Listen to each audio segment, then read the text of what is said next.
A bore da, croeso cynnes i chi yn enw yr arglwydd Iesu Grist i'r oedfa y bore yma sydd dan ofal Emyr. Braf cael Emyr nôl. Gobeithio bod ti'n cael gorffwys da Emyr. Ni'n falch cael ti nôl gyda ni y bore yma. Croeso cynnes os chi'n ymweld â ni. Ta beth i'ch oedran chi. Mae'n braf cael eich cwmni chi gyda ni y bore yma.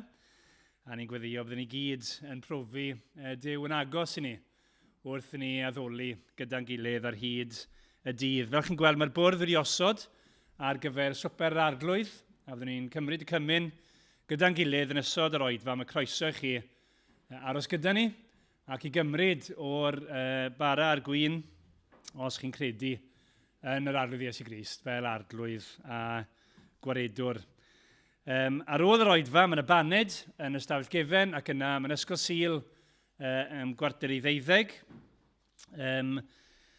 Mae Meirion heddi yng Nghwm Bran, ti'n cofio amdano fe, ac yna yn ystod yr wythnos mae Lois Adams yn helpu gyda amgyrch yn Eglwys Efengylaidd Eglwys Bach yn y Gogledd, felly'n cofio amdano hi yn ystod yr wythnos. Ac yna gweithgaredд yr wythnos nos Fawrth, mae cwrdd gweddi, cofiwch gan bod ni'n nos Fawrth cyntaf mis, ni'n cyfarfod mewn tai.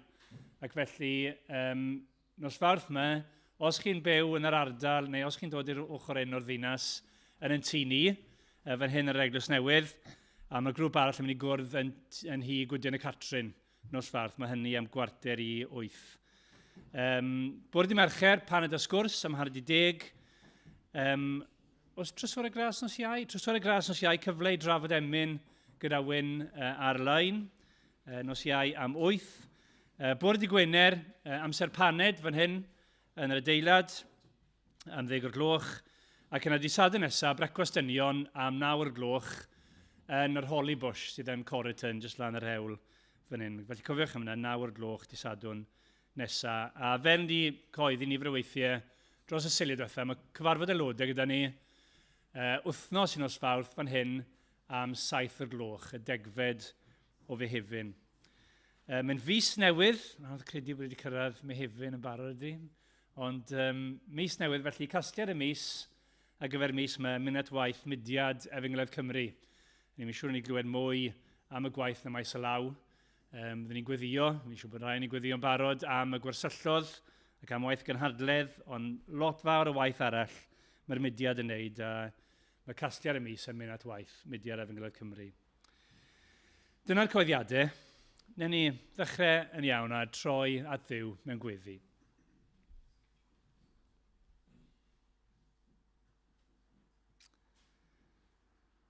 Arglwydd Dduw, ni'n troi at ti.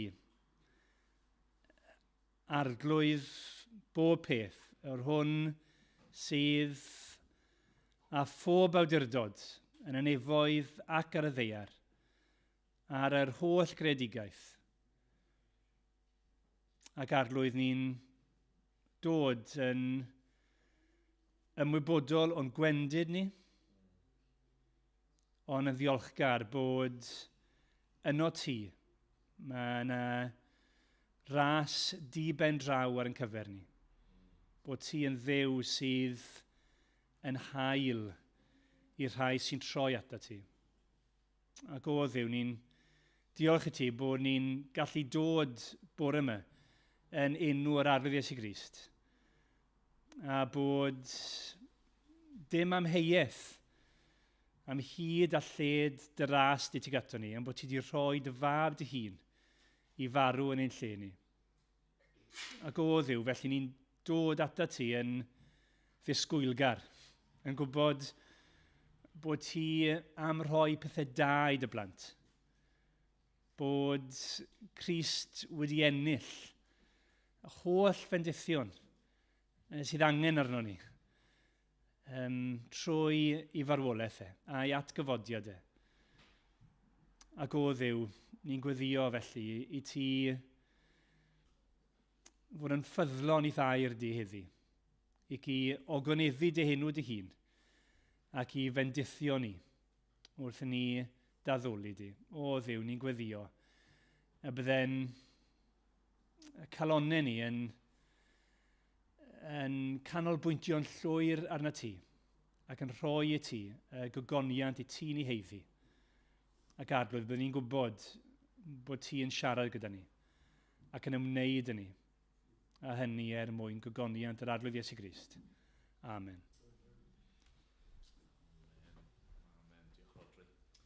Wel, ni'n mynd i ganu emyn efo'n gilydd. Yr emyn gyntaf, rhif 61 yn y llyfr. Mae'r emyn mae'n atgoffa ni o, wel, sawl gwirionedd, ond dau beth mawr, dau beth pwysig. Y cyntaf yw fod Duw yn Dduw mawr. Mae Duw yn llond pob lle. Mae'n bresennol ym mhob man. Hynny yw, nid lle chi'n gallu mynd lle does dim Duw. Mae ym mhob man.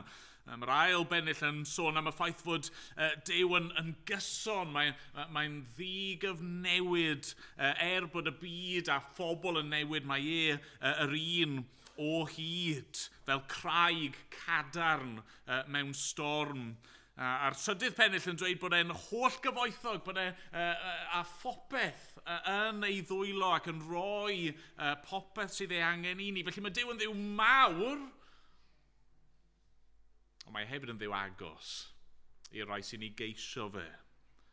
Nesau at Dduw sydd dda i mi. Nesau at Dduw sydd dda i mi. Nesau at Dduw. Fod Duw ym mhob man, y bore yma ni'n dod mwyn ei geisio fe, a dod yn agos ato fe mewn addoliad. Felly nawn ni sefyll i foli gyda'n gilydd.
Darllen o Air Duw, gawn ni air bach o weddi efo'n gilydd.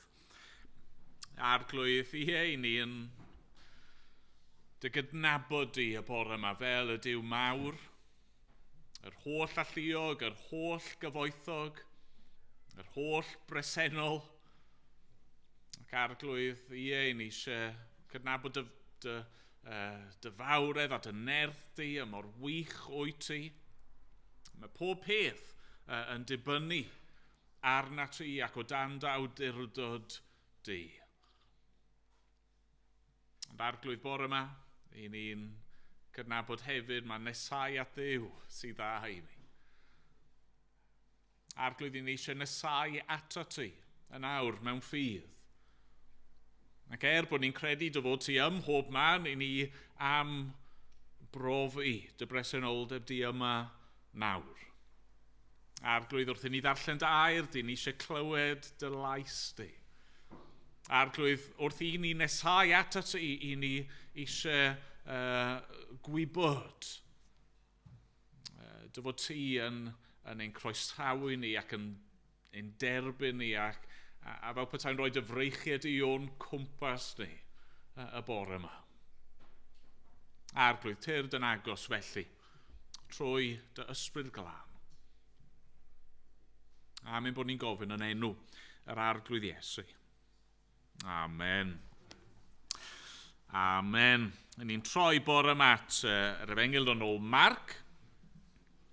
Ni wedi cyrraedd pennod 2 ac yn mynd i edrych ar y 12 adnod gyntaf y bore yma. Felly Marc, pennod 2 ac adnod 1 i 12. Dyma air Duw. Pan ddychwelodd Iesu i Gapernaum ymhen rhai dyddiau, aeth y newydd ar led ei fod gartre. Daeth cynifer ynghyd fel nad oedd mwyach le i neb, hyd yn oed wrth y drws, ac roedd yn llefaru'r gair wrthynt. Deithant a dyn wedi ei barlysu ato, a 4 yn ei gario. A chan ei bod yn methu dod â'r claf ato oherwydd y dyrfa, agorasant do y tŷ lle roedd. Ac wedi iddynt dorri trwodd, dyma hwy yn gollwng i lawr y fatras roedd y claf yn gorwedd arni. Pan welodd Iesu ei ffydd hwy, dywedodd wrth y claf, fy mab, maddeuwyd dy bechodau. Ac roedd rhai o'r ysgrifenyddion yn eistedd yno ac yn meddwl ynddynt ei hunain, pam mae hwn yn siarad fel hyn? Mae'n cablu. Pwy ond Duw yn unig all faddau pechodau? Deallodd Iesu ar unwaith yn ei ysbryd ei bod yn meddwl felly ynddynt ei hunain. Ac meddai wrthynt, pam rydych yn meddwl pethau fel hyn yn o'ch eich hunain? Pryn sydd hawsaf? A'i dweud wrth y claf, maddeuwyd dy bechodau? A'i ynt ei dweud, cod a chymer dy fatras a cherdda? Ond mwyn i chwi wybod fod gan fab y dyn awdurdod i faddau pechodau ar y ddaear, meddai wrth y claf, dyma fi'n dweud wrthyt, cod a chymer dy fatras a dos adref. A chododd y dyn, cymryd ei fatras ar ei union a mynd allan yn ei gwydd hwy oll, nes bod pawb yn synnu ac yn gogoneddi Duw, gan ddweud, ni welsem erioed y fath beth. Amen. Diolch i Dduw am ei air. A ni'n mynd i gael stori i'r plant nawr, os yw'r plant eisiau dod ymlaen.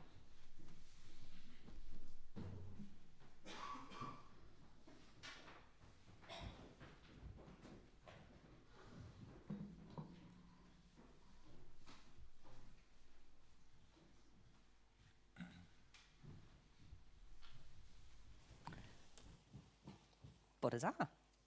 Hyfryd i'ch gweld chi eto. Right, cyn I ni fynd a dechrau stori heddi, dwi am mynd I neidio nôl ychydig, achos ni newydd ddechrau ail bennod Efengyl Marc heddi.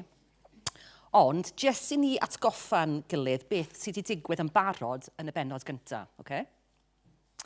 Felly, mae Iesu wedi galw'r disgyblion cyntaf ato fe, a gyda'i gilydd dyma nhw'n dechrau teithio o gwmpas Galilea, trefi a pentrefi Galilea, a roedd Iesu yn pregethu gair Duw. Ni wedi clywed bod wedi iachau pobl, ynddo? A hefyd, mae wedi maddau pechodau pobl. Ac wrth i Iesu deithio o le i le, dyma mwy a mwy a mwy o bobl yn dod i glywed beth oedd gan Iesu i ddweud. A dyma ble ni'n cyrraedd y stori heddi. Felly, mae Emyr newydd ddarllen bod Iesu wedi cyrraedd nôl i bentre o'r enw Capernaum. Capernaum. A oedd Iesu wedi bod yng Capernaum o'r blaen. Oedd Iesu wedi iachau rhywun yng Capernaum o'r blaen. A felly oedd y bobl oedd yn byw yng Capernaum yn gwybod hyn, yn gwybod bod Iesu wedi dod i'w pentre nhw ac i bregethu mewn tŷ, a dyma nhw'n dweud wrth eu ffrindiau nhw am hyn. A dyma eu ffrindiau nhw yn dweud wrth eu ffrindiau nhw, a dyma eu ffrindiau nhw yn dweud wrth eu ffrindiau nhw, a chi'n meddwl fel mae'n gallu bod weithiau yn y cefn yna, lle mae pawb yn mynd am baned yr un pryd, a pawb eisiau biscuit yr un pryd, ddim lle i droi os e. O fel yna oedd e yn y tŷ yma ble oedd Iesu'n pregethu yng Nghapernaum. Doedd dim lle i droi o gwbl. A hefyd, oedd pobl tu allan ddim yn gallu cael mewn i'r tŷ, ond nhw eisiau gwybod beth oedd gan Iesu i ddweud. Okay. Reit, dwi wedi rhoi rhywbeth o dan ble i chi'n ystod hyn o bryd. Felly, bydd rhaid i chi gyd i sefyll, jyst codi am eiliad, a ffeindio rhywbeth. Na ni, gret, oce. Gai hwnna, diolch yn fawr. Seddwch nhw o lawr. Rhaid, dwi eisiau help chi mewn eiliad, oce? Nawr, yn yr hanes, i ni'n dod ar draws dyn. Iawn? A ni'n dysgu dau beth, dim ond dau beth, ni'n gwybod am y dyn yma, dim ond gwybod hyd yn oed i enw fe, oce? Ond, ni'n gwybod dau beth. Roedd y dyn wedi ei barlysu. Dyna beth ddarllenodd Emyr. Beth yw ystyr y gair parlysu? Chi wedi clywed y gair yna o'r blaen? Na. Parlysu, paralysed. Chi'n gwybod paralysed? Pan mae'r rhan o'ch corff chi ddim yn gweithio'n iawn. Okay?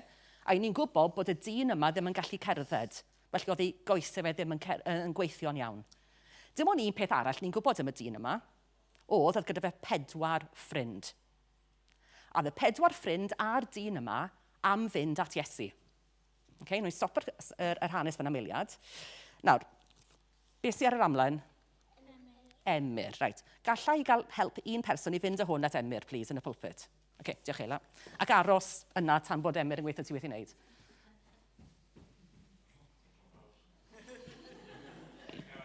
O, sori, darllen allan beth sydd yn y nodyn. Sori, dim arfer hwn. O, please, ie.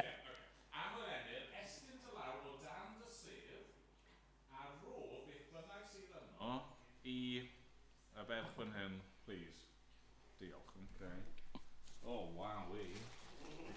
Oh, that's him spot of hyn yn gynnar, Da iawn, ni'n gweithio.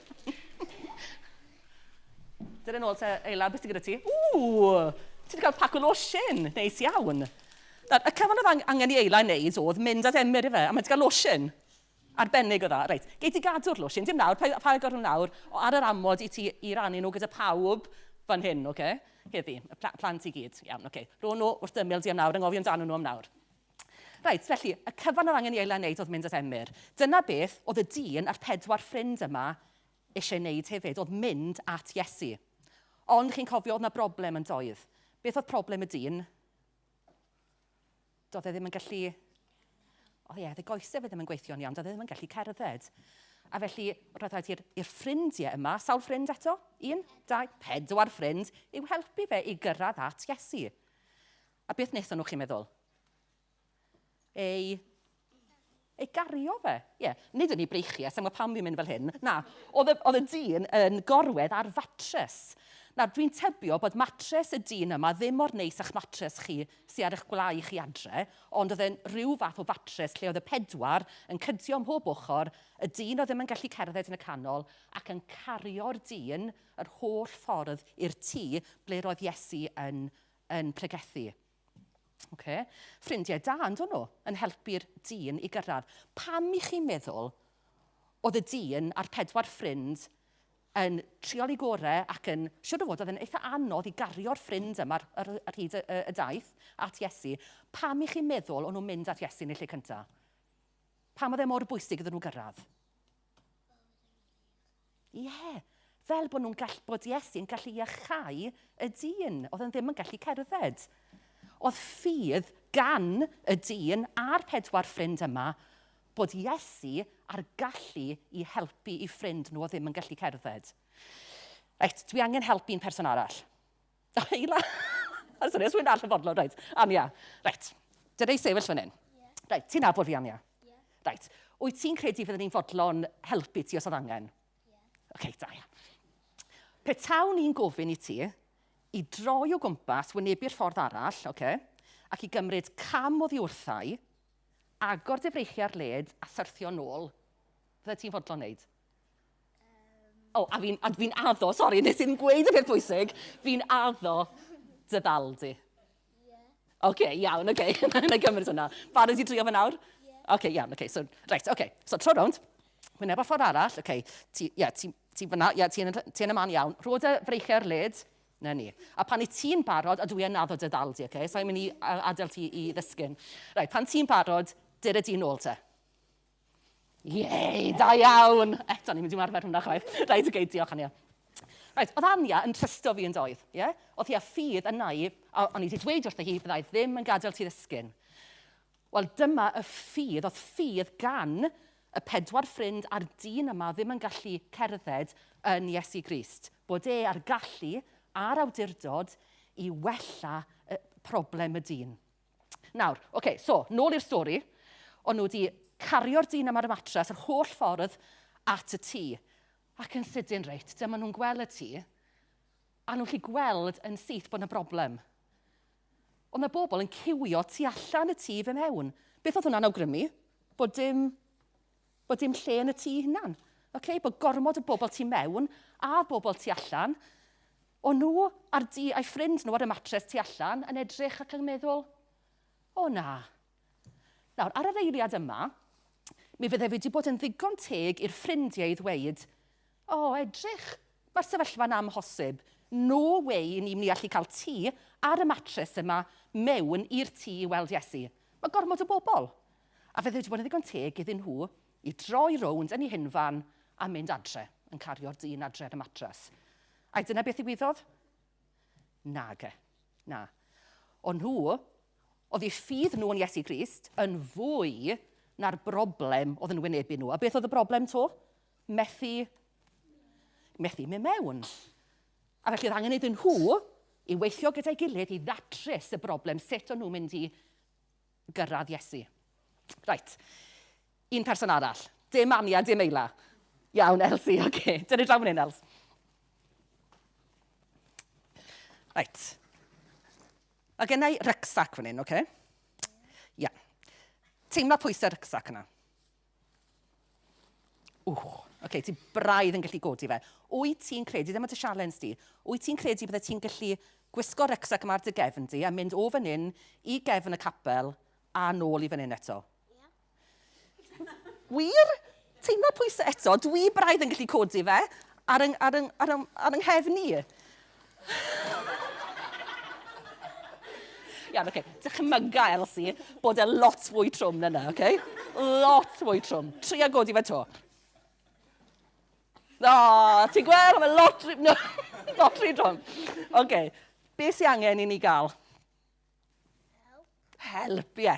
Reit, ffrindiau, dewch draw fan hyn. Na, fi ddim yn help. Am y stori mae angen, Dewch draw fan hyn. Fi ddim yn help. Hersi Arwen. Reit, dwi yn gadael i chi i agor beth bynnag, i gael beth bynnag sy'n allan ar top y bag allan. Jyst i weld os bydd e'n help i chi. Bod Ersi ddim angen help. Reit, beth yw'r reina?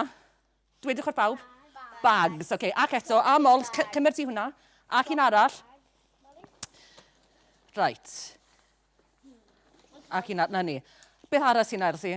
Botel dŵr. Reit, mwy nag un, edrych? Mwy na fi. Reit, Pawb i gymryd un bag. Beth i chi'n credu nawr sy'n gallu cael ei wneud i helpu Elsie i gario'r poteri dŵr yma sy'n rhy drwm iddi hi i fynd i... Na, ond mae rhyw 10 arall mewn fyna. Mae rhaid i'r poteri i gyd i gallu mynd i gefn y capel a nôl eto. Reit, beth sy'n angen i chi wneud? Reit, chi'n mynd off o gweithio fel tîm. Sa'n rhoi mwy o glews i chi nawr. Reit, bed 60 eiliad. Dim ond 60 eiliad sydd gyda chi. Mae rhaid i roi nhw mewn bag, Els. Na, 8, dyna rheol arall. A chi'n defnyddio'r bag mawr yma. Reit, 60 eiliad yn dechrau nawr. Gloi. Dwi eisiau clywed chi'n trafod. Mae rhaid i bawb i helpu hefyd. Reit, peidiwch rhoi gormod i un person. Na ni, reit, oce. Faint ti ar ôl nawr, Els? Os peth gyda Molly o gwbl? Oce, nawr, wyt ti'n gallu codi'r bag, Els? Rwy'n nhw'n y bag. O, gormod y bags nawr. Reit, os mwy? Na, reit, maen nhw gyd gyda chi. Reit, ewch i weld os gallwch chi wneud. Helpu Elsie nawr gyda'r dasg.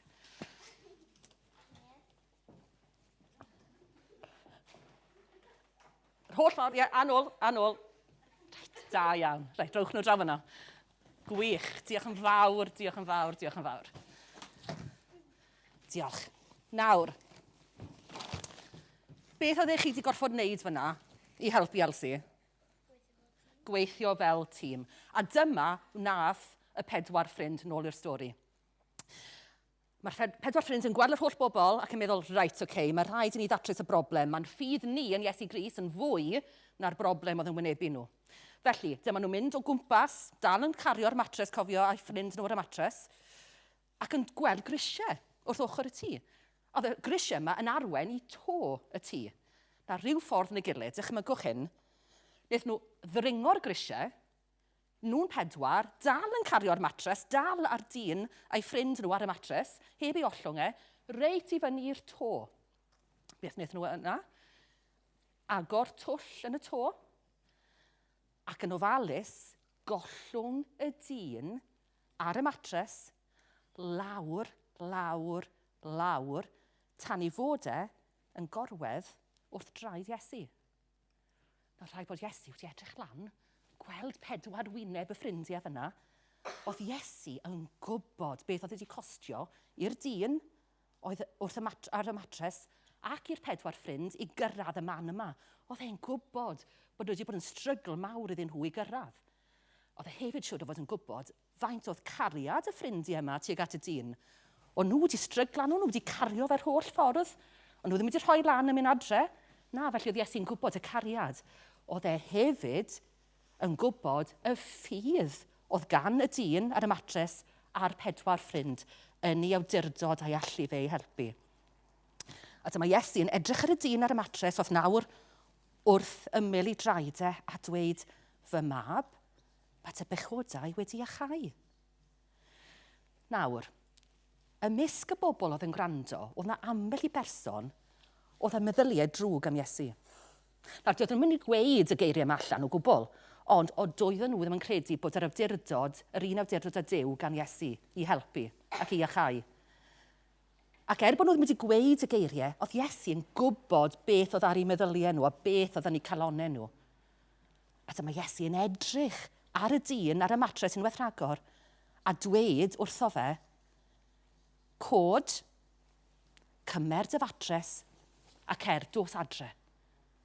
Ac yn sydyn reit, y dyn yma, oedd wedi gorfod cael ei gario'r holl ffordd, ddim yn gallu cerdded, dyma'r dyn yn codi, yn cymryd y matres oddi ar y llawr, ac yn cerdded allan o'r tŷ heb help neb ar ei ben ei hun, ar ei ddwy gos ei hun. Oedd Iesu wedi ei achau e. Oedd Iesu wedi maddau ei bechodau fe. A nath Iesu hyn mwyn dangos i'r bobl oedd y meddyliau drwg bod gyda fe'r awdurdod i iachau pobl a hefyd yr awdurdod a'r gallu i faddau pechodau pobl. Nawr, y peth pwysig i ni gyd i gofio heddi yw bod angen i bob un ohono ni yma heddi i nesau at Iesu, i ddod at Iesu mewn ffydd y bydd Iesu yn maddau'n pechodau ni, yn cymryd yr holl bethau drwg i ni wneud yn erbyn Duw arno fe ei hunan. A felly, y cwestiwn yw, fyddwch chi yn fodlon nesau at Iesu? Dod at Iesu a'ch pechodau chi a rhoi nhw arno fe, gadael iddo fe i faddau ein pechodau ni. Reit, newn ni weddio yn cyflym cyn i chi fynd nôl i Easter. O ddiw yn tad, ni'n diolch i ti am ffydd y dyn a'r 4 ffrind yn yr arglwydd Iesu Grist. Pa mor anodd oedd hi i fynd at Iesu, roedden nhw wedi bodlon dod mewn ffydd yn gwybod bod gan Iesu y gallu a'r awdurdod i'w iachau e. Helpa ni hefyd i gael yr un ffydd yma i ddod at Iesu yn hunain, gyda'n problemau ni, gyda'r holl bethau drwg i ni wneud yn erbyn Duw, a gadael i Iesu gymryd y problemau hyn a'r gosb hyn ar ein rhan ni. Diolch i ti am ffrindiau ti wedi rhoi i ni sy'n dysgu ni am Iesu Grist. Diolch i ti am ffrindiau da, helpa i ni fod yn ffrind da hefyd i bobl eraill a dysgu nhw am yr hyn mae Iesu Grist yn gallu wneud a wedi gwneud drosto ni. Amen. Rai, rhando'n dda. Cofio rhannu'r sweets ar y diwedd. Diolch. Ni'n mynd i ganu eto fe bydd 13 yn mawr un. Fel yr hydd, a fref am ddyfroedd, felly mae fy enaid i'n dyheu am fod yn agos, mwyn profi'r gwmni di. Ac ymlaen, o'n i sefyll i ganu.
Wel, trowch gyda fi i Marc 2, adnod 1 i 12 yr hanes rhyfeddol yma.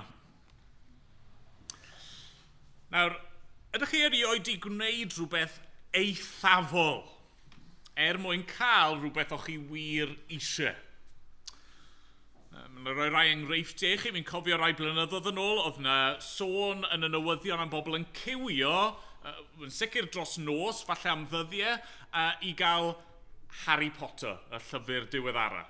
Neu falle chi wedi clywed am hanesion pobl yn cywio tu allan i siop mwyn cael yr iPhone diweddara, neu yn aros mwyn prynu tocyn i weld rhyw fand neu artist. Chi erioed i wneud rhywbeth tebyg i hynny?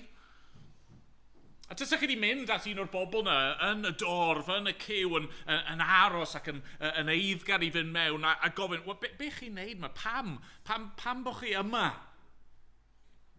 Fi'n siŵr yr ateb bydden nhw wedi rhoi yw rhywbeth fel hyn, fi angen e. Fi angen e. Fi angen yr llyfr diweddara yma, neu'r ffôn diweddara, neu'r tocyn, neu beth bynnag arall yw e. Fi angen e. Nawr, wrth gwrs, y gwir yw, doedden nhw ddim angen y pethau hynny. Ond nhw eisiau fe. Ond nhw ddim wir angen e. Fi'n credu bod ni'n gweld rhywbeth tebyg fan hyn yn yr hanes bore yma. Ni'n mynd i glywed am ddyn ac oedd e eisiau gweld Iesu. A ni'n gallu dyfalu pam oedd e eisiau gweld Iesu. A mae fe a'i ffrindiau'r 4 ffrind annwyl yma, maen nhw'n cymryd camau eithafol achos bod nhw eisiau gweld Iesu.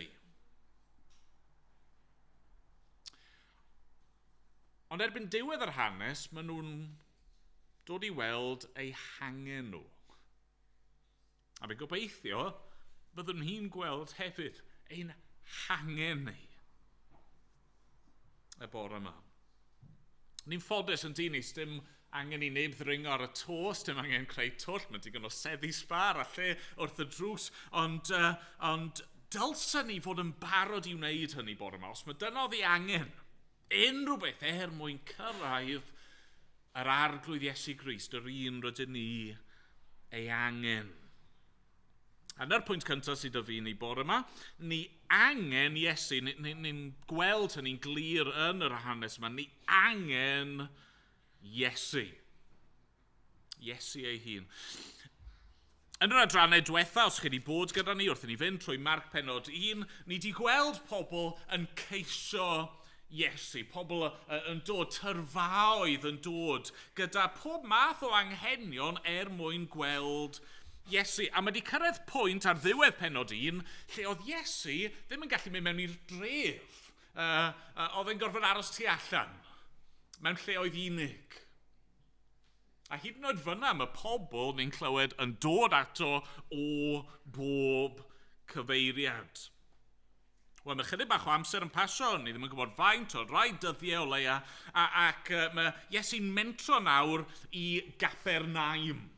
A dyma oedd rhyw fath o base of operations yr arglwydd Iesu. A mae'n cyrraedd Capernaum ac mae yn y tŷ, ac unwaith eto mae pawb yn dod, adnod 2. Daeth cynifer ynghyd, fel nad oedd mwyach le i neb hyd yn oed wrth y drws, ac roedd yn llefaru'r gair wrthynt. Mae'n packed, yn fwy o bottleneck na sydd gyda ni fan hyn ar ôl oedfa, pawb eisiau paned a biscuit. Mae pawb eisiau gweld a chlywed gan Iesu. A felly ni'n clywed am y dyn yma yn dyn ni. Y dyn yma sydd wedi ei barlysu. Mae ei ffrindiau wedi ei gario ar ei fatras. Dwi ddim yn gallu cerdded na mynd yna ar ei ben ei hun. Maen nhw'n dod â fe at y tŷ, ond yna maen nhw'n cael ei rhwystro. Adnod 4, chan ei bod yn methu dod ar claf ato oherwydd y dyfod. Dyn nhw'n methu cyrraedd Iesu. A felly maen nhw'n mynd y ffordd eithafol yma. Bydde fe'n beth cyffredin i fod â grisiau ar tu fas y tŷ mwyn gallu cyrraedd y to. Oedd hwnna ddim yn anarferol, ond mae'r peth anarferol yma, maen nhw'n agor twll mwyn gollwng y dyn i lawr. Mae'n rhyw desperation yma yn does. A mae hynny yn beth naturiol, mae'n beth da. Maen nhw wedi gweld rhywbeth o'i hangen nhw am Iesu. Chi'n gweld fel pobl, mae'r Beibl yn dweud, i ni wedi cael ein creu ar lun a delw Duw. Ni wedi cael ein creu i fod mewn perthynas gyda Duw, i fod yn agos at Dduw. Mae'r Beibl yn dweud bod y berthynas yna wedi cael ei thorri oherwydd pechod. Oherwydd y cwymp yna, nôl yn llyfr Genesis, i ni wedi'n gwahanu oddi wrth Dduw. Ond beth sy'n digwydd fan hyn, chi'n gweld nawr, yw mae Duw yn dod yn agos, yn dod i ymherson Iesu. Mae teyrnas Dduw wedi dod yn agos, mae'r brenin wedi cyrraedd, a mae'n cyrraedd gyda'r neges yma o obaith a bywyd. Ac wrth i'r brenin ddod, be ni wedi gweld yw mae effeithiau'r cwymp fel salwch ac afiechyd ac effeithiau eraill y cwymp, maen nhw'n cael eu dadneud. A dim syndod felly fod pobl yn tyrru at Iesu. So os chi wedi cael y profiad yna chi, falle yn y tŷ, a chi'n dechrau eisiau bwyd, mae rhyw chwant bwyd yn dod arnoch chi, ac yna chi'n aroglu rhywbeth. Rhywun yn coginio rhywbeth. O, mae hwnna'n brofiad neis, di. A be chi'n neud? Chi jyst yn aros yna? Lle ydych chi? Wel na, wrth gwrs ddim. Chi eisiau bwyd, mae rhywbeth yn bod arnoch chi, a chi'n aroglu'r peth yma, so chi'n mynd i'r gegin yn di chi, chi'n mynd i weld beth sy'n mynd mlaen. Os rhywbeth i fi fan hyn. Yn ddigon naturiol, mae'r dyn yma eisiau cyrraedd Iesu. Mae Iesu di helpu eraill, falle gall fy helpu i. Nawr, oedd gan y dyn yma broblem yn doedd. Oedd dim ffordd ganddo fe i gyrraedd Iesu. A falle bod chi'n teimlo bod chi yn yr un sefyllfa bore yma. Falle bod chi'n gwybod dyw popeth ddim yn iawn yn eich bywyd chi. Mae yna rhyw broblemau a chi'n chwilio am atebion, chi'n chwilio am help, chi wedi clywed am Iesu, chi'n chwilio am Iesu, ond lle mae e? Sut gallwn ni gyrraedd Iesu? Wel, bydd ni'n clywed mwy am hwn heno, so dewch nôl heno, ond y gwir yw ni mewn sefyllfa fwy breintiedig na'r bobl oedd yn Capernaum y diwrnod yna. Falle byddwch chi'n meddwl i chi'n, o byddwn ni wedi hoffi bod na'r diwrnod yna. Chyfo be, oedd dim lle i chi. O chi methu cael mewn trwy'r drws. O chi methu dod yn agos at Iesu. Oedd gormod o bobl yna. Ond mae Iesu'n dweud gan fod nawr wedi marw ac atgyfodi ac esgyn i'r nef a wedi anfon ei ysbryd glân, mae Iesu gyda ni nawr. Mae pob un ohono ni yn gallu nesau at Dduw trwy yr arglwydd Iesu Grist. Pan ni'n gallu gwneud hyn unrhyw le, unrhyw bryd. Ni'n gallu gweddio, ni'n gallu agor y gair a chlywed yr hyn sydd gan Dduw i'w ddweud. Ac mewn ffordd arbennig pan ni'n dod at ein gilydd ar y Sul. I ni'n dod i bresenoldeb Duw. A felly sdim lle gwell gallwch chi fod bore yma. Na mewn oedfa, nid falle'r oedfa yma, ond unrhyw le pan mae pobl Dduw yn dod i glywed o air Duw. Na'r peth cyntaf te, ni angen Iesu. A fi'n cymryd bod ni gyd yma'n gwybod rhywbeth o hynny. Dyna pam yr mwyafrif ohono ni yma. Falle bod rai ohono ni yma achos cyfrifoldeb a bod rhaid i ni ddod gyda mam a dad neu beth bynnag, ond mae'r mwyafrif ohono ni siwr o fod yma achos bod rhywbeth yno ni sy'n gwybod bod ni angen rhywbeth ac ni'n gobeithio fod Iesu yn gallu cwrdd ar angen yna.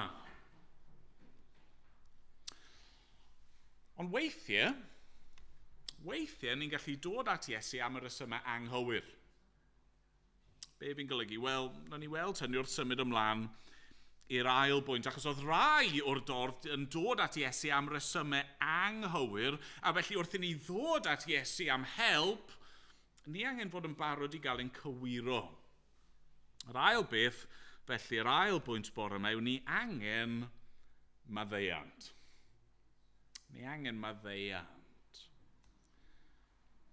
Tasach chi wedi gofyn i'r dyn yma, a'i ffrindiau, beth oedd angen mwyaf y dyn, fi'n siŵr yr ateb bydde, wel, fi wedi cael ymharlysu.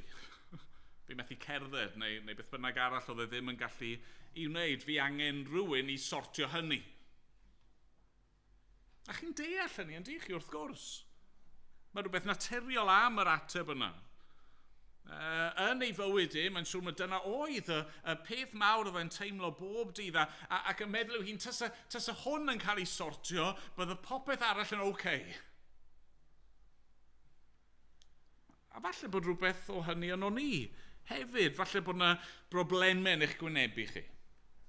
Problemau corfforol, problemau meddyliol, emosiynol, rhyw sefyllfa chi'n gwynebu yn yr cartre, yn eich teulu ehangach, yn y gwaith.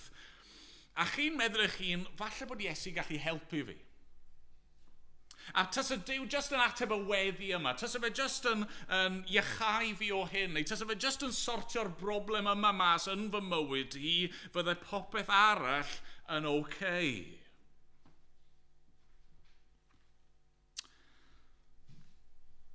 Ond wrth i'r dyn yma geisio Iesu, mae'n cael ei gyflwyno i'r ffaith fod ganddo fe angen dyfnach, yn does? Angen mwy. Adnod 5, pan welodd Iesu ei ffydd hwy,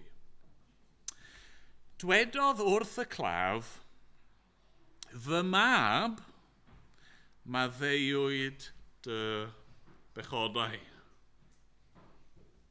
Mae Iesu'n edrych ar y dyn yma ar ei fatras, di cael ei ollwng lawr drwy'r to, mae'n edrych ar y ffrindiau, mae'n gweld ei ffydd nhw, ac mae'n dweud wrthyn nhw, nid be byddwn ni falle di disgwyl, wrth edrych ar yr hanesion blaenorol, mae'n dweud, maddeuwyd dy bechodau. Nid yr hyn wyt ti eisiau sy'n mwyaf pwysig fan hyn. Mae Iesu'n dangos beth wyt ti angen. Mae bach falle fel mynd i'r doctor a chi'n brifo mewn un man a chi'n dweud wrthyn nhw'r broblem yma chi'n meddwl sydd arnoch chi, ond yna maen nhw'n redeg profion ac yn ffeindio fod hynny'n symptom o rhywbeth llawer dyfnach, problem llawer fwy difrifol. A dyna sy'n digwydd yn hyn, yn dyfa. Mae'r dyn yma'n dod at Iesu am, ydy, mae'r ffaith fod e wedi barlysu yn broblem, ond mewn un ystyr, mae'n symbol neu'n yn arwydd o broblem dyfnach. Yn yr hanes diwetha, glywon ni am y dyn gwahanglwyfus, a welon ni fyna fod gwahanglwyf yn rhyw fath o ddarlun o bechod yn dydy, yr afiechyd yma sy'n mynd yn ddofn yno ni, a gallen ni ddweud yr un peth am cael eich parlysu. Mae pechod wedi'n parlysu ni gyd yn ysbrydol. I ni ddim yn gallu gwneud yr hyn sydd yn plesio Duw. I ni ddim yn gallu cadw cyfraith Duw. Ni wedi'n parlysu. Ni ddim yn gallu gwneud dim mwyn ennill maddeuant a bywyd tragwyddol. Mae Iesu'n edrych ar y dyn yma. Yn ei bechod, yn ei angen, ac yn dweud fod yn maddau. A mae hynny'n beth enfawr, yn dydy? Mae'n beth enfawr. Bydde'r dorf i gyd wedi deall am beth oedd Iesu'n sôn. Bydden nhw i gyd i cytuno, wel oes, mae angen maddeuant. Ond pwy yw Iesu i gyhoeddi hynny? Falle wnaethoch chi sylwi yn adnod 6 a 7 ni'n clywed hyn. Roedd rai o'r ysgrifenyddion yn eistedd yno ac yn meddwl ynddynt ei hunan, pam mae hwn yn siarad fel hyn, mae'n cablu. Pwy ond Duw yn unig all faddau pechodau? Maen nhw'n hollol gywir. Mae resymeg nhw, i logic nhw yn hollol gywir. Dim ond Duw sy'n gallu maddau pechodau. Felly pwy yn y byd mae Iesu'n meddwl yw e? Wel, mae'n amlwg, na'n gwybod? Mae Iesu'n dangos rhywbeth fan hyn o pwy yw o'i ddiwdod e. Mae wastad yn syni, mae rai pobl newch chi gwrdd â nhw yn dweud, nath Iesu byth honni fod yn ddiw. Mae mor amlwg. Oedd y bobl o'i gwmpas yr ysgrifenyddion yma, a'r arbenigwyr yma yn y gyfraith, ond nhw'n gwybod beth oedd Iesu'n dweud. Ond nhw'n gwybod beth oedd Iesu yn golygu. Dyna pam nath nhw fynd mlaen i drial ei laddau, ac yn y diwedd fe wnaethon nhw ei laddau achos fod e'n gwneud ei hun yn gydradd â Duw.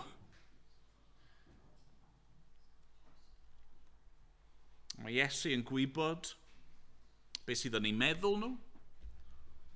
Mae Iesu'n gwybod beth sydd yng nghalon y claf yma. Mae Iesu'n gwybod beth sydd yn ein meddwl ni bore yma, beth sydd yn ein calon ni y bore yma. Mae Iesu yn ddiw, wedi dod yn ddyn, a reswm mae wedi dod yw mwyn cwrdd ar angen dyfnaf yma sydd gennym ni, maddeuant pechodau.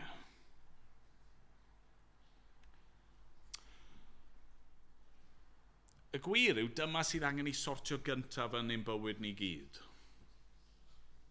Ni'n aml yn meddwl yn dyn ni, os oedd Duw yn sorto y problem yma yn fy mywyd, bydd popeth arall yn syrthio i'w le. Na. Os y'n ni'n derbyn maddeuant pechodau, os y'n ni'n gwybod fod Iesu wedi marw yn ein lle ni, wedi talu'r pris, wedi cymryd y gosb, os y'n ni'n gwybod nawr bod ni'n iawn gyda Duw, a fod bywyd tragwyddo wedi ei roi i ni yng Nghrist, dyna pryd mae popeth arall yn syrthio i le. Ond y pwynt yw, os gennym ni hynny, gallwn ni fyw gyda phopeth arall. Gallwn ni oroesi gyda phopeth arall. Ac hyd yn oed pan mae'n cyrraedd y pwynt lle ni ddim yn byw a ddim yn goroesi, a ni yn marw, i ni ddim ar ein colled. Achos ni'n cael mynd i fod gyda fe. Hwna'r pwynt. Os yw hwn gyda ni, bydd popeth yn iawn. Dyma i ni angen y bore yma. Ni angen maddeuant. A felly ni'n dod i'n pwynt ola ni, sef bod ni angen ffydd. Ni angen Iesu, oherwydd fe yw'r un sy'n gallu cynnig maddeuant. Ond sut mae Iesu yn maddau? Sut mae'n gallu iachau'r dyn yma? Wel, yr ateb wrth gwrs yw trwy ffydd. Y ffordd mae Iesu'n achub ei bobl yw nid trwy ei gallu nhw, a'i gweithredoedd nhw, a'i daioni nhw, ond trwy ffydd. Nawr, wrth gwrs, ni wedi gweld hynny'n cael ei awgrymu'n barod yn Marc pennod 1. Mae pobl yn dod, a mae'n amlwg bod nhw yn ymddiried, ac mae Iesu'n dweud, credwch yr efengil, ond fan hyn mae'n dod yn hollol amlwg, nag yw e? Mae Iesu, adnod 5, pan welodd Iesu ei ffydd hwy. Roedd ffydd gan y dyn a'i ffrindiau, a felly mae Iesu yn gallu maddau. Nawr, gallai'r hanes fod di stopio wrth gwrs yn adnod 5. Gallai Iesu di gweud, maddeu dy bechodau, amen y diwedd. Ond dwi ddim ydy, pam? Mae Iesu mynd ymlaen. Pam? Wel, achos mae eisiau dangos i'r ysgrifenyddion, a mae eisiau dangos i'r gweddill o'r bobl yno pwy yw e. Gwrandewch ar hyn, adnod 8 ymlaen. Deallodd Iesu ar unwaith yn ei ysbryd ei bod yn meddwl felly ynddynt ei hun. Meddai wrthynt, pam rydych yn meddwl pethau fel hyn ynoch eich hunain? Pryn sydd hawsaf, a'i dweud wrth y claf maddeuwyd dy bechodau, a'iant ei dweud cod a chymer dy fatras a cherddau. Nawr, wrth gwrs, mae'r un mor rwydd i ddweud y ddau beth, yn dydi, mewn ffordd. Chi'n gallu dweud ond beth yw'r prawf? Adnod 10, mwyn i chwi wybod fod gan fab y dyn awdurdod i faddau pechodau ar y ddaear, meddai wrth y claf, dyma fi'n dweud wrthyt, cod a chymer dy fatras a dos adref. a chododd y dyn, cymryd ei fatras ar ei union, a mynd allan yn ei gwydd hwy oll. Nes bod pawb yn syni ac yn gogoneddu Duw gan ddweud ni welsym erioed y fath byth. Wel, y pwynt yw, mae Iesu'n dangos yn profi mae nid geiriau gwag oedd rhain. Mae'n gwneud y peth anoddaf, wel, y peth anoddaf i ddweud mewn ffordd, mwyn profi fod ganddo fe'r awdurdod i faddau pechodau. Pam? Wel, mwyn dangos ein bod ni angen ffydd hefyd. Roedd y gwir yw bydd yr ysgrifenyddion, a siwr o fod pawb arall yn y stafell yna, wedi edrych ar y dyn yma ar ei fatras a meddwl yw hun, mae un fwy anghennus na fi. Doedd hynny ddim yn wir mewn ffordd. Oedd y dyn yma, yn yr un sefyllfa, phob un ohono ni. Oedd e angen maddeuant. A trwy ffydd mae e wedi derbyn maddeuant pechodau. A felly mae Iesu yn iachau y dyn yma mwyn profi pwy yw e, profi ei awdurdod, ac felly profi angen pob un yn y stafell yna i fod â ffydd ynddo fe. A be mae hynny'n golygu ni'r bore yma? Siwr ddylsyn ni fod yn ymateb i hyn. Wel, y peth cyntaf, amlwg iawn, yw ddylsyn ni fod yn rhoi'n ffydd ni yng Nghrist. Mae wedi profi ei awdurdod. Falle bod chi wedi gweld rhywbeth o'ch angen, a dyna pam i chi yma bore yma, a nawr chi wedi cael eich cyflwyno gyda'r angen dofn yma, ac yr unig ffordd i gael eich maddau yw trwy roi'ch ffydd chi yng Nghrist, a mae eisiau ni gredu hynny.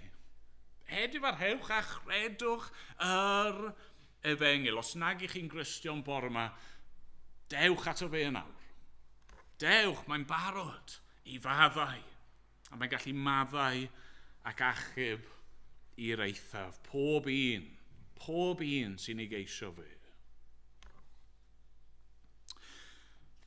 Mae hefyd yn golygu dylsyn ni fod yn cario ein ffrindiau ni at Iesu mewn ffydd. Fi wrth y modd gyda'r 4 ffrind yma. A sylwch, adnod 5 eto, pan welodd Iesu ei ffydd hwy. Nawr, peidiwch cam ddeall, mae pawb angen ffydd bersonol. Dyw ffydd un person ddim yn gallu achub neb arall. Okay? Ond, mae'r arglwydd yn anrhydeddu ffydd ei bobl. Ac felly, wrth iddo fe edrych ar y dynion yma, mae'n anrhydeddu hynny. Ac i ni felly, i fod i gario ein ffrindiau ni, i fod i ddod ar bobl anghennus hynny ni'n nabod, a dod â nhw a chyflwyno nhw i'r arglwydd Iesu Grist. Neu be bynnag ni'n gallu, fel petai, i cario nhw a torri twll yn y to a gollwng nhw ger bron y meistr. Nawr, mae nhw angen ffydd. Mae'r person yna angen credu os ydyn nhw'n mynd i gael eu hachub, ond mae'r arglwydd yn ateb gweddiau ei bobl ac yn anrhydeddu ffydd ei bobl. Ac yn anola, ac eto'n ddigon amlwg, mae eisiau ni ogoneddu Duw. Oedd pawb yn syni. Oedd pawb yn gogoneddu Duw. Oedd pawb yn dweud, ni welsym erioed y fath beth. Chi erioed i gweld y fath beth a hyn? Chi erioed i clywed am y fath berson a hwn? Mae eisiau ni roi mawl iddo fe. Diolch iddo. Amen. Gan i weddio. Arglwydd i ni yn dogoneddu di yn awr. Dy fod ti wedi ein caru ni a wedi trefnu ffordd i'n hachub ni trwy'r arglwydd Iesu Grist. Dar ni'n diolch bod e wedi dod i'r byd yma mwyn ceisio rai fel ni.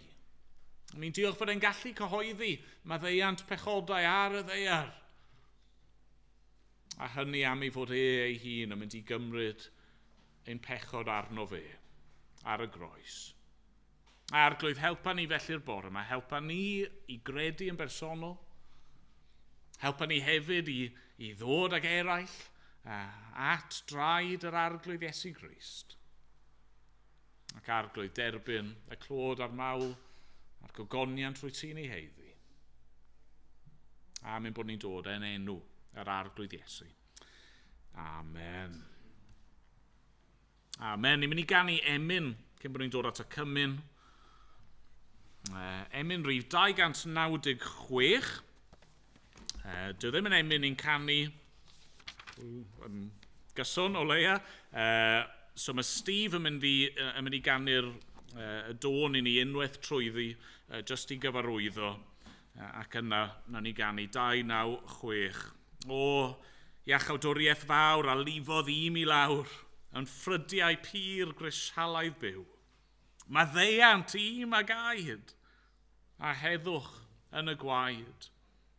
O, gariad rhad ein tad a'n Duw. Diolch, Steve.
Ni'n dod felly at fwrdd y cymyn.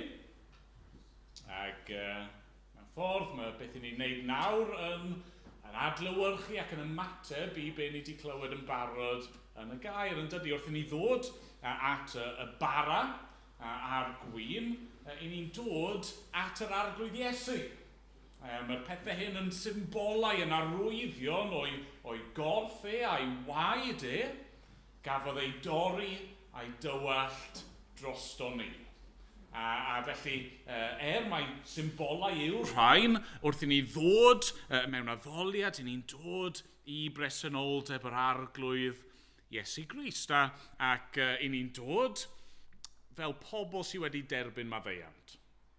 I ni'n dod gan gredu oherwydd fod ei gorff wedi cael ei dorri, ac oherwydd fod ei waed wedi cael ei dywallt yn ein lle ni, fod wedi cymryd y felltith yna, cymryd y gosb yna yn ein lle ni, mwyn dad wneud effeithiau'r cwymp ac mwyn i ni gael maddeuant.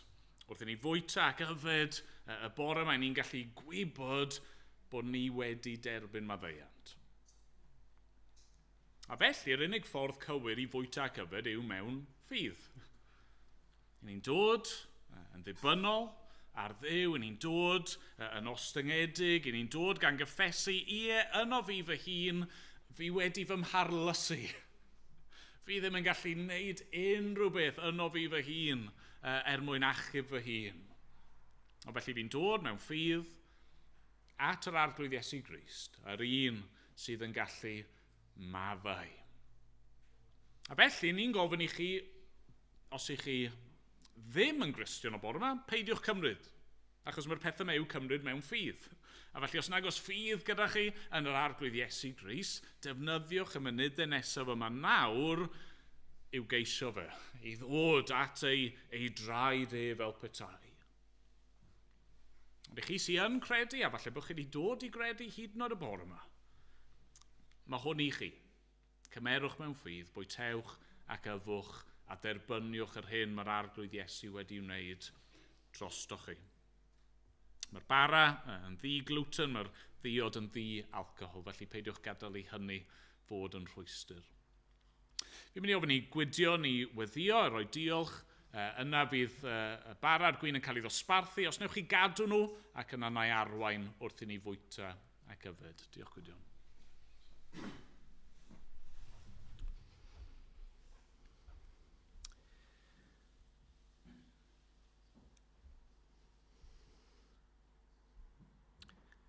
O Dduw ein tad i ni yn ymwybodol iawn, bod ni ddim yn heiddi dim byd wrth edrych arno ni'n hunain. I ni'n gwybod yn y bôn mae pechaduriaid i ni, ac ddim yn heiddi dim byd heblaw cosb cyfiawn. Ond o arglwydd ni'n dod bore yma ac i ni'n diolch am yr arglwydd Iesu Grist. Ac nid yn unig yn diolch amdano fe, ond diolch bod e'n fodlon maddau pechodau.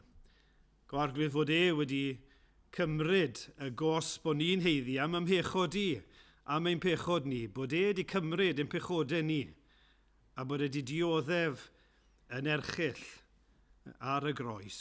I ni ddim gallu deall mor ofnadwy oedd ar y groes i Iesu Grist, nid y boen corfforol yna, ond y boen o gael ein pechodau ni gyd arno fe, ac gwynebu dy gosb di a dy lyd di. Arglwydd, i ni'n diolch i ti bore yma am Iesu Grist, ac yn gofyn arglwydd wrth ni gymryd y bara, wrth ni gymryd yfed y gwyn, y byddwn ni yn cofio amdano fe, fel mae'n gofyn i ni wneud, gyda diolchgarwch, gyda'r rhyfeddod, a byddwn ni'n cael ein anodd i fod yn dawel, i ogoneddu, i roi clod a mawl i Iesu Grist. Am fod fe arglwydd wedi marw, wedi dioddef, bod ni nawr yn ddiogel ynddo fe am byth, bod gyda ni fywyd trygwyddol ynddo fe. O arglwydd, siarad yn ni nawr, ti yn dweud, os ni'n curo ar y drws, y byddu di'n dod i swperi gyda ni.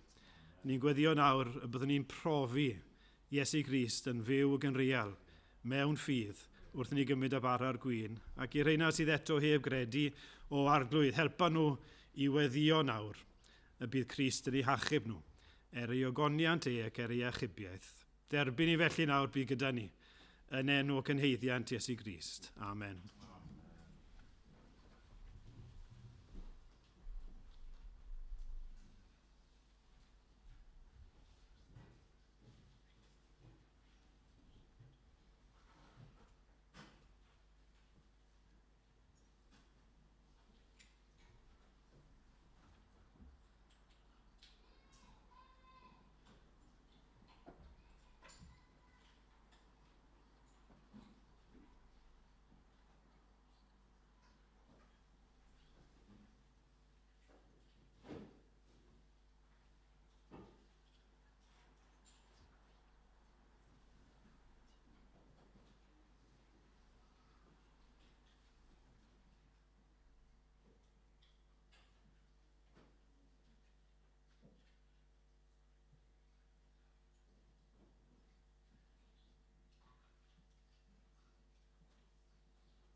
Apostol Paul yn ysgrifennu at y Corinthiaid. Fe dderbyniais i oddi wrth yr arglwydd yr hyn hefyd a draddodais i chwi. I'r arglwydd Iesu yn nos y Brydychwyd ef gymryd bara. Ac wedi iddo ddiolch fe'i torodd a dweud, hwn yw fy nghorff sydd eich mwyn chwi. Gwnewch hyn cof amdanaf. A gadewch ni fwyta'r bara gyda'n gilydd.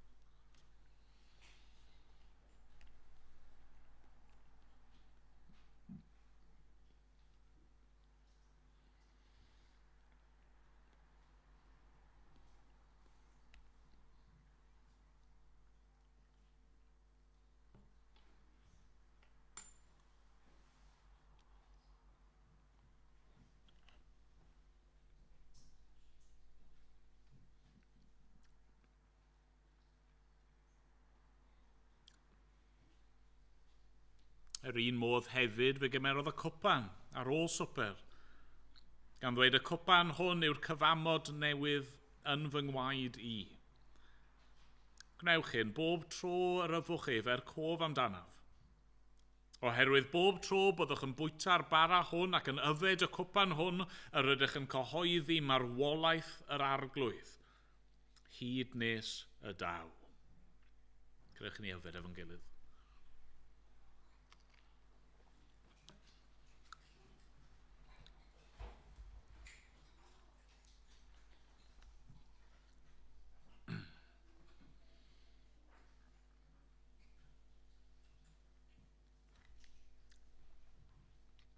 O Dduw ein tad, a thad ein harglwydd Iesu Grist, rydyn ni'n diolch i ti am y pethau hyn rydyn ni wedi eu clywed ac wedi eu mwynhau gyda'n gilydd y bore yma.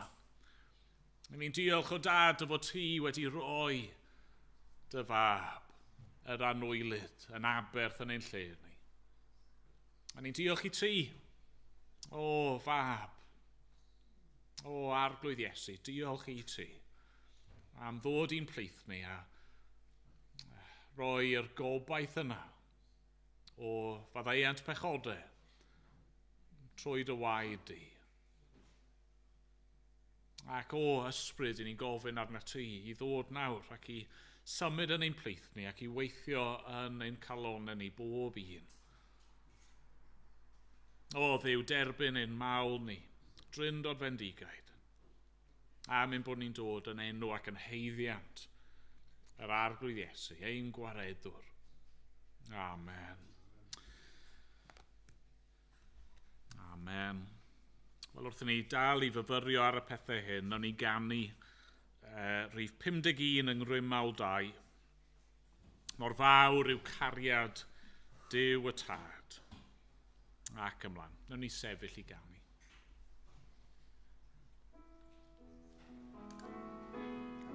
Yeah.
nawr bydded i ras ein harglwydd Iesu Grist, a chariad Duw, a chymdeithas yr ysbryd glân, bod gyda bob un ohono ni, o'r awr hon ac hyd byth.